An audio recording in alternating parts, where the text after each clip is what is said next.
स्वागत है स्टूडेंट आपका मेरे YouTube चैनल में। आज की वीडियो में हम देखेंगे कक्षा 8 गणित विषय की जो कार्य पुस्तिका है उसके कार्यपत्रक नंबर 65-66।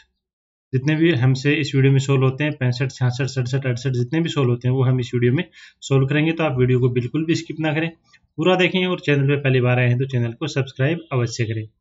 देखिए आपको यहाँ पर दक्षता दी गई, बिल्कुल ध्यान से समझे। दी गई राशियों को समानुपात में है या नहीं बता सकेंगे तथा लाभ और हानि से संबंधित समस्याएं हल कर सकेंगे। यानी जो ये राशियां दी गई हैं आपको, ये अनुपात समानुपात में है या नहीं, समान अनुपात में है या नहीं। तो देखिए यहाँ पर दिया गया 3:5, फिर समान अनुपात का निशान है। किसका अनुपात का निशान है? समान अनुपात का निशान है। आगे 6 अनुपात, यहाँ पर हमें संख्या बतानी है। तो देखिए 3:5 है तो इसको हम 3/5 भी लिख सकते हैं। और ये 6 इसके समान का मतलब अनुपात बराबर है, तो यहाँ पर आप बराबर अनुपात लगा दीजिए। और ये 6 यहाँ पर कौन सी संख्या आएगी वो हमें निकालनी है। यहाँ पर आप बॉक्स बना दीजिए इस तरीके से, यहाँ पर क्या संख्या आएगी वो हमें निकालनी है। तो आप बता सकते हो, देखो ये 3/5 है, इसके हम तुल्य भिन्न निकालते हैं। तो 3/5 की तुल्य भिन्न क्या क्या होती है? देखो 3/5 की तुल्य भिन्न होती है 6/10 भी होती है, और 3/5 की तुल्य भिन्न होती है 9/15 भी होती है। 3/5 की तुल्य भिन्न होती है 12/20 भी होती है। ये सारी क्या होती है? तुल्य भिन्न होती है। तो यहाँ पर हमें 6 दिया गया है, इसका मतलब ये आएगा 6/10। तो यहाँ पर जो संख्या आनी है, जो क्वेश्चन वाला साइन है, यहाँ पर क्या आएगा? 10 आ जाएगा। ऐसे आपका ये है 4/3 है, और यहाँ पर 12 मतलब बट्टा में 12 दे रखा है। तो 4/3 की तुल्य भिन्न बताइए क्या क्या होती है। देखिए 8/6 होती है, और 12/9 होती है, और 16/12 होती है। यानी ऊपर तो 4 का पड़ा बोलते जाओ, नीचे 3 का पड़ा बोलते जाओ। तो ये कितनी होती है? 16/12। यहाँ पर 12 दिया गया तो ऊपर क्या आएगा? 16 आ जाएगा। अगला है देखिए 2 अनुपात, यहाँ पर कोई संख्या नहीं है, 1:3। तो यानी जैसा पहले किया है वैसा वैसे ये करना है आपको। तो 2 यहाँ पर कोई संख्या आएगी तो बॉक्स बना दीजिए एक बार। ये समान अनुपात का निशान लगा दिया, ये क्या है? 1/3। तो ये पूरी आपको भिन्न दी गई है, तो 1/3 की तुल्य भिन्न लिख दीजिए क्या क्या होती है। 1/3 की तुल्य भिन्न होती है 2/6 होती है, 3/9 होती है, 4/12 होती है। तो यहाँ पर आपको 2 दिया गया है, इसका मतलब बट्टा में क्या आएगा? 6 आएगा। तो यहाँ पर क्या आना चाहिए? 6 आना चाहिए।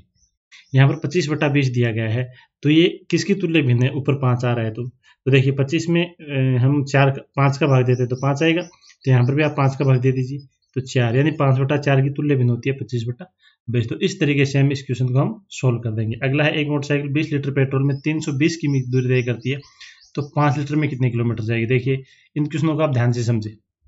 20 लीटर में कितनी दूरी तय करती है? तो लिख देंगे हम 20 लीटर में दूरी कितनी है? 320 लीटर, 320 किलोमीटर, यानी 20 लीटर में है 320। तो 1 लीटर में कितनी आएगी? 1 का निकालना है तो हम 320 में क्या करेंगे? 20 का भाग दे देंगे। यानी बहुत सारा का आपको दे रखा और 1 का निकालना हो तो हम क्या करते हैं? भाग देते हैं। 320 में 20 का भाग देंगे तो क्या आएगा? 16 किलोमीटर। तो यहाँ पर 1 लीटर की दूरी कितनी आ जाएगी? 16 किलोमीटर आ जाएगी। यानी 1 लीटर में कितनी दूर जा रही है गाड़ी? 16 किलोमीटर जा रही है। तो हमें 5 लीटर की बतानी है, तो 5 लीटर में कितनी दूर जाएगी? तो 5 लीटर की दूरी क्या निकालेंगे हम? 1 लीटर में 16 किलोमीटर जा रही है तो 5 लीटर में कितनी जाएगी? तो 16 को 5 से गुणा कर देंगे, 16×5 80 किलोमीटर आ जाएगा यहाँ पर। तो इस तरीके से हम इस प्रश्न को कर देंगे। फिर अगला प्रश्न है, एक वस्तु को 330 रुपये में बेचने पर 10% का लाभ होता है, तो क्रय मूल्य ज्ञात कीजिए। तो यहाँ पर आप बिल्कुल ध्यान से समझे, थोड़ा सा अलग हटके क्वेश्चन है। यानी जो हमेशा लाभ प्रतिशत या हानि प्रतिशत होता है वो आपके क्रय मूल्य पर होता है, ना कि विक्रय मूल्य पर। यानी जिस क्रय मूल्य कौन सा होता है? खरीदा जाने वाला मूल्य। जिस मूल्य पर हम खरीदते हैं वो होता है क्रय मूल्य, और जिस मूल्य पर बेचते हैं वो होता है विक्रय मूल्य। तो विक्रय मूल्य का सूत्र होता है आपका, यहाँ पर दिया हुआ होगा शायद, यहाँ पर नहीं दिया। विक्रय मूल्य बराबर होता है क्रय मूल्य, यानी जितने में हमने खरीदा वो, और प्लस ब्याज या लाभ, जितना हमें लाभ मिला वो। यानी विक्रय मूल्य बराबर क्या होता है? क्रय मूल्य प्लस लाभ। अब यहाँ पर हम देखें, एक बार इसको मिटा देते हैं। हमें इस क्वेश्चन में आपको विक्रय मूल्य दे रखा है, क्रय मूल्य नहीं दिया गया, और साथ में क्या दे रखा है? 10% लाभ दे रखा है। क्या दे रखा है? लाभ दे रखा है। तो इस क्वेश्चन में हम क्या करेंगे? मान लेते हैं कि क्रय मूल्य कितना है? x है। क्रय मूल्य क्या मान लिया हमने? x मान लिया। क्यों माना है? क्योंकि जो लाभ प्रतिशत होता है वो क्रय मूल्य के ऊपर ही निकाला जाता है, विक्रय मूल्य पर नहीं। अब लाभ प्रतिशत कितना है? 10% है। तो ये तो प्रतिशत में दिया गया है, तो हम लाभ की राशि निकालेंगे। पहले क्या निकालेंगे? लाभ की राशि। तो लाभ की राशि क्या हो जाएगी? देखिए प्रतिशत है, प्रतिशत हटाएंगे तो भाग देंगे 100 का, तो 10/100, और गुणा करेंगे क्रय मूल्य से। तो क्रय मूल्य कितना है? x है। 0 से 0 कट गया, x को 1 से गुणा करेंगे तो x आएगा, तो x/10। ये हो गया आपका लाभ। अब देखिए विक्रय मूल्य निकालते हैं यहाँ पर। तो विक्रय मूल्य का सूत्र होता है क्रय मूल्य प्लस लाभ, ये सूत्र होता है। अब विक्रय मूल्य हमें कितना दिया गया है यहाँ पर 330 रुपये, तो यहाँ पर आ जाएगा 330 बराबर क्रय मूल्य कितना है, x लिया था हमने, तो x प्लस लाभ कितना हुआ x बटा 10, तो ये आ गया 330 बराबर यहाँ पर 10 ले लेंगे हम लघुत्तम, बट्टा में यहाँ पर 1 लगा देंगे, 1 का भाग 10 बार जाएगा, 10 को x से गुणा करेंगे तो 10x और प्लस 10 का भाग 10 में एक बार, 1 को x से गुणा करेंगे तो x, 10 भाग में इधर आएगा गुणा में, 330 से 10 को गुणा करेंगे तो आ जाएगा 3300 आ जाएगा आपका, और इधर क्या हो गया 10x और 1x 11x हो जाएगा। अब 11 यहाँ पर गुणा में दूसरी साइड में आएगा तो भाग में, तो 3300 में हम 11 का क्या करेंगे भाग देंगे, तो भाग देंगे तो आएगा 300, कितना आएगा 300। तो यहाँ पर जो क्रय मूल्य आएगा वो कितना आएगा, 300 रुपये में वस्तु खरीदी है और उसको 330 में बेच दिया, तो 10% का क्या हो गया लाभ। तो इस क्वेश्चन को आप थोड़ा सा ध्यान से करें। अगला है मिलान कीजिए मिश्रधन। देखिए मिश्रधन क्या होता है, मिश्रधन होता है जो मूलधन होता है और हम ब्याज चुकाते हैं, यानी जो पैसे हमने लिए हैं उसको बोलते हैं मूलधन, और हम वापस जो पैसे देते हैं उसको बोलते हैं मिश्रधन। तो वापस कौन सा देंगे, जो हमने लिए वो तो देंगे, और साथ में हम कुछ एक्स्ट्रा पैसे भी देते हैं जिसको हम बोलते हैं ब्याज। तो मिश्रधन बराबर होता है मूलधन प्लस ब्याज। लाभ क्या होता है, तो लाभ के बारे में मैंने अभी आपको बताया कि विक्रय मूल्य हमेशा क्या होता है ज्यादा होता है, और क्रय मूल्य अगर कम आ जाए, क्रय मूल्य जैसे मान लो हमने 300 में खरीदी और 350 में बेच दी, तो हमें क्या हो गया लाभ हो गया। तो लाभ बराबर क्या होता है, विक्रय मूल्य ज्यादा होता है तो लाभ होता है, तो विक्रय मूल्य माइनस क्रय मूल्य। लाभ बराबर क्या होता है, विक्रय मूल्य माइनस क्रय मूल्य। साधारण ब्याज का सूत्र होता है मूलधन गुणा दर गुणा समय बटा 100। और हानि कब होती है, जब क्रय मूल्य ज्यादा, यानी ज्यादा में हम खरीदें और कम में हम बेच दें। मान लो हमने 500 में खरीदी कोई चीज, तो क्रय मूल्य तो क्या हो गया 500 हो गया, और हमने उसको 400 में बेच दी, तो विक्रय मूल्य क्या हो गया 400 हो गया, तो हमें हानि होगी, यानी क्रय मूल्य में से हम विक्रय मूल्य घटा देंगे, तो ये हो जाएगा आपका हानि का क्रय मूल्य माइनस विक्रय मूल्य। तो इस तरीके से करेंगे। अगला देखो, यदि रुपये 5000 के मूलधन पर 2 वर्ष बाद सुनील 200 रुपये साधारण ब्याज देता है तो ब्याज की प्रतिशत दर ज्ञात कीजिए। बिल्कुल सिंपल सा है। देखो साधारण ब्याज है यहाँ पर, तो हम साधारण ब्याज का सूत्र लगा देते हैं। ब्याज बराबर क्या होता है, अभी आपको देखो इसमें बताया है ना, मूलधन गुणा दर गुणा समय बट्टा 100, ये सूत्र होता है साधारण ब्याज का। अब देखिए ब्याज हमें दिया गया है 200 रुपये, तो यहाँ पर लिख देंगे हम 200, ये 100 यहाँ पर भाग में इस साइड में लाएंगे गुणा में, तो 200 के साथ क्या हो जाएगा 100 गुणा हो जाएगा, बराबर मूलधन कितना है 5000 है, दर हमें निकालनी है, दर ऐसी कैसी पड़े रहने दो, और समय समय कितना दिया गया है 2 वर्ष है, तो यहाँ पर क्या आ जाएगा 2। देखिए 2000 को हम 100 से गुणा करेंगे तो कितना आ जाएगा 20,000, बराबर 5000 को हम 2 से गुणा कर देंगे तो कितना आ जाएगा 10,000, और गुणा दर। अब ये 10,000 जो है ये यहाँ पर क्या है गुणा में है दर के साथ, दूसरी साइड में आएगा तो भाग में आ जाएगा, तो दर बराबर आ जाएगा आपका 20,000 बट्टा 10,000, तो कितना आ गया भाग देंगे तो 2%। दर हमेशा प्रतिशत में लिखी जाती है, क्योंकि हमने यहाँ पर 100 का भाग दे दिया, इसका मतलब ये 2% में आएगी। दर कितनी होगी 2%। तो इस तरीके से हम इस क्वेश्चन को सोल्व करेंगे। इसके हम देखते हैं हम आकलन नंबर 8। आकलन 8 बिल्कुल सिंपल सा, निम्न प्रश्नों को हल कीजिए। -2 -4 -5 3, तो आप माइनस वाला छोड़ दीजिए एक बार, हमें संख्याओं को गुणा करना है। देखो 2 को 4 से करेंगे 8, 8 को 5 से करेंगे 40, 40 को 3 से करेंगे तो 120। अब आप यहाँ पर ये देखें कि देखो ये माइनस है ये माइनस है, तो दोनों माइनस गुणा होंगे प्लस हो गया, लेकिन फिर ये माइनस है तो माइनस का 120 आ जाएगा। पेन का थोड़ा कलर चेंज कर देते हैं, एक बार रेड कर लेते हैं या ब्लू ले लेते हैं। इसके अंदर देखें हम यहाँ पर देखो, तो आपको पहले ब्रैकेट को सोल्व करना है। तो देखिए 8 गुणा, ये बड़ा ब्रैकेट है, तो 3 प्लस -1, तो 3 में से 1 घटाएंगे क्या बचेगा 2 बचेगा, तो 2 को हम ब्रैकेट में ले लेते हैं। फिर गुणा, यहाँ पर भी ब्रैकेट है, 3 - 2, तो 3 - 2 क्या बचेगा 1 बचेगा, और यहाँ पर हमें कोई निशान नहीं दिया गया तो यहाँ भी हम गुणा लगा देते हैं, तो गुणा माइनस का 3।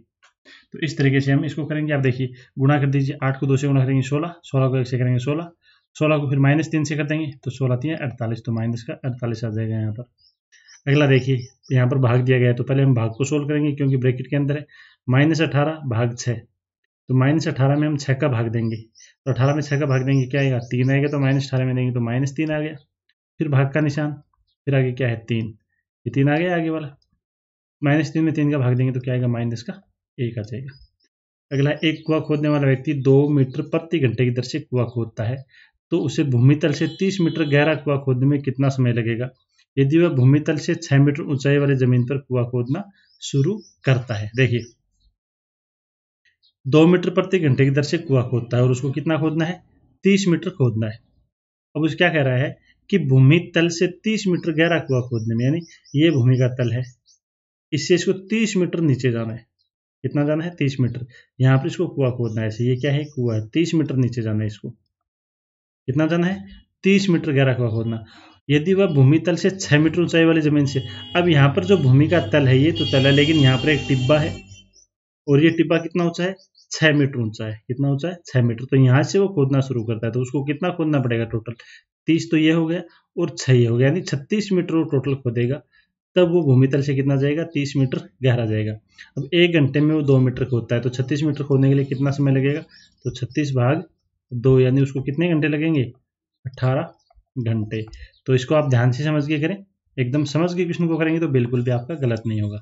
आगे संख्या रेखा पर निम्न को निरूपित कीजिए। -2 सही 1/3। तो देखिए, -2, तो -2 यहाँ आएगा। अब -2 सही 1/3, यानी 1/3 इस साइड में, तो यहाँ पर आपको 3 भाग कर देने हैं ऐसे। तो ये पहला भाग, दूसरा भाग, ये तीसरा भाग, तो ये आ जाएगा यहाँ पर -2 सही 1/3। यहाँ पर 3 से 2/5 दिखाना है, तो आप दूसरी संख्या लाइन खींचेंगे या इसी में दिखा सकते हैं। देखो 2/5 है, यानी बट्टा में 5 है, तो आपको हर जीरो के आगे, हर के बीच में आपको 5 भाग करने हैं। तो 3 सही, तो 3 तो यहाँ पर आ जाएगा। 2/5 है, तो इस लाइन के हम 5 भाग कर देते हैं, 1 2 3 4 लाइन खींचेंगे तो 5 भाग हो गए, तो 2/5 दिखाना है। 3 से 2/5, तो ये दूसरी लाइन है, ये हो जाएगी 3 से ही 2/5। तो इस तरीके से हम क्वेश्चन को कर देंगे। नेक्स्ट क्वेश्चन आपको यहाँ पर दिया गया है, बी वाला भाग, -4/7 का योज्य प्रतिलोम। देखिए, प्रतिलोम दो प्रकार के होते हैं, एक तो होता है योज्य प्रतिलोम और एक होता है गुणात्मक प्रतिलोम। बिल्कुल दोनों को आप एक चीज को याद रख ले तो आपको दोनों चीज याद रह जाएंगे। योज्य प्रतिलोम में हमें जो संख्या दी गई है उसका हमें निशान बदलना है। योज्य प्रतिलोम में हमें क्या बदलना है, संख्या का निशान बदलना है। अगर प्लस का 5 है तो इसका योज्य प्रतिलोम हो गया -5। अगर माइनस का 2/3 है तो इसका योज्य प्रतिलोम हो जाएगा 2/3। यानी संख्या का हमें क्या बदलना है, केवल निशान बदलना है। आप ये चीज ध्यान में रखें। अब गुणात्मक प्रतिलोम में क्या करना है, हमें संख्या ही बदल देनी है। जैसे माइनस का 2/3 है तो इसका गुणात्मक क्या हो जाएगा, 3/-2। तो इस तरीके से हम निशान नहीं बदलेंगे, हम केवल क्या बदलेंगे, संख्या बदल देंगे। तो यहाँ पर हमें योज्य प्रतिलोम बताना है तो हमें संख्या नहीं बदलनी, हमें निशान बदलना है। तो माइनस का 4/7 है तो इसका योज्य प्रतिलोम क्या हो गया, 4/7। अगला है, पीयूष किसी बिंदु P से शुरू होता है यहाँ से और 3.5 किलोमीटर पूर्व दिशा में Q बिंदु तक जाता है। तो यहाँ से लेकर यहाँ तक की दूरी कितनी होगी, 3.5 किलोमीटर, तथा फिर वहां से वापस पश्चिम की दिशा में R बिंदु की ओर 4.5 किलोमीटर जाता है। तो यहाँ से वापस इधर चलता है, तो वहां से वापस पश्चिम दिशा में R बिंदु की ओर 4 यानी यहाँ से चल के यहाँ तक आता है। तो ये पूरी दूरी कितनी होती है, यहाँ तक 4.5 किलोमीटर। अब आपको पूछा है तो बताओ वह अपने मूल स्थान P से किस दिशा में कितनी दूर है। तो P से कितना दूर है, तो P से देखिए, तो यहाँ से हम देखें P से, तो देखिए 3.5 किलोमीटर पहले इधर गया, फिर इधर गया 4.5 किलोमीटर। तो अब यहाँ से कितनी दूर है R, तो देखिए यहाँ से 4.5 गया है इधर, तो 3.5 तो ये हो गया और इधर 1 किलोमीटर और जाएगा तो हो जाएगा 4.5। और ये कौन सी दिशा, पश्चिम दिशा में। तो P से किस दिशा में है, तो इसका उत्तर लिखेंगे हम पश्चिम दिशा में। और कितनी दूर है, तो 1 किलोमीटर। ये इसका आंसर हो जाएगा। अगला है, संख्याओं को मानक रूप में दिखाना। तो मानक रूप में हम कैसे दिखाएंगे, देखिए आपको जो संख्या दी गई है 3 43 आगे 4 टाइम 0, तो मानक रूप में हम क्या करते हैं, जो फर्स्ट नंबर है 3, चाहे ये कोई सा भी 1000 का, 10,000 का, लाख का, कोई सा भी अक्षर हो, आपको इस फर्स्ट डिजिट को छोड़ देना है, ऐसा कैसा। इसके आगे यहाँ पर हम लगाएंगे दशमलव। दशमलव लगाए, कितने अक्षर पे लगाए दशमलव, देखो 1 2 3 4 5 6 पे लगाए, तो हम यहाँ पर लिखेंगे 10⁻6 गुणा में। और 3 दशमलव आगे क्या संख्या है, 4 3 है, तो 4 3, आगे वाले 0 लिखने की आपको आवश्यकता नहीं है। तो ये क्या हो जाएगा, 3.43 गुणा 10⁻6, यानी फर्स्ट डिजिट के बाद में आपको दशमलव लगाना है। कितने अक्षर पे लगा रहे हो आप गिन सकते हो। तो यहाँ पर देखिए, आप देखिए हम 7 के बाद में दशमलव लगाएंगे यहाँ पर, तो देखिए कितने अक्षर पे लगाए, 1 2 3 4 5 6 7 8 9 10 11 पे लगाए, तो गुणा में क्या आ जाएगा, 10 की घात 11 और दशमलव के आगे देखो 004 है ना यहाँ पर, तो 004 तो आपको लिखना है, आगे वाले 0 आप नहीं लिखो तो भी चलेगा। अगला प्रसारित रूप की संख्या ज्ञात कीजिए। 3 गुणा 10 की घात 5, तो ये तो कितना हो गया, 3 गुणा 10 की घात 5 तो कितना हो गया, इस तरीके से 5 जीरो आ जाएंगे। और प्लस 2 गुणा 10 की घात 2, तो ये 10 की घात 2 कितना होता है, 100 होता है, तो 2 गुणा 10 की घात 200 हो जाएगा। अब इसको जोड़ दो तो ये आ जाएगा 002,003 ऐसे आएगा, 3,02,000। अगला देखिए 5 गुणा 10 की घात 6 है, तो 5 के आगे 6 बार आ जाएगा, 4 5 और 6। 4 गुणा 10 की घात 5 है, तो 4 5 जीरो आ जाएंगे यहाँ पर। और 2 गुणा 10 की घात 3 है, तो 2 के आगे 3 बार 0 आ जाएगा। फिर इनको जोड़ दीजिए, तो देखिए इकाई, पहले हम इकाई का जोड़ेंगे, तो इकाई सब में 0 है, दहाई सब में 0 है, सैकड़ा सब में 0 है, हजार की जगह यहाँ पर 4 है, इसमें क्या है 0 है, तो हजार की जगह क्या आ गया 2 आ गया। हजार बाद में 10,000 की देखें तो इसमें 0 है और इसमें भी 0 है। और फिर आगे वाला अक्षर देखें तो इसमें 4 है और इसमें क्या है 5 आ जाएगा। तो इस तरीके से आ जाएगा इकाई, दहाई, सैकड़ा, हजार, 10,000, लाख, 10 लाख, तो 54 लाख हो जाएगा, 54,02,000। तो इस तरीके से हम इस क्वेश्चन को सॉल्व कर देंगे। सॉरी यहाँ पर 54 लाख नहीं आएगा, इसको हम दोबारा जोड़ के देख लेते हैं एक बार। देखिए इसको जोड़ेंगे तो यहाँ पर हम लिख देते हैं 5 के आगे कितनी बार 0, 6 बार 0, तो यहाँ पर लिख लेते हैं एक बार 5 0 0 0 0 0 0, 6 बार 0 है। फिर यहाँ पर 4 के आगे 5 बार 0, तो 1 2 3 4 5, यहाँ पर 4 आ जाएगा। 2 के आगे 3 बार 0 है, तो 0 0 0 और 2, इस तरीके से लिखेंगे इसको हम। और लिख के आपको बिल्कुल ध्यान से करना है, 0 0 0 2, ये 0, ये 4 और ये 5, तो इतना ही आएगा आपका 54,02,000। तो इस वीडियो में हम बस इतना ही देखेंगे, ज़्यादा करेंगे तो वीडियो थोड़ा लंबा हो जाएगा। तो आपको वीडियो कैसा लगा कमेंट करके जरूर बताएं। अगले वीडियो में हम नेक्स्ट कार्यपत्रक और नेक्स्ट जो आकलन है वो देखेंगे। मिलते हैं अगली वीडियो में, तब तक के लिए धन्यवाद।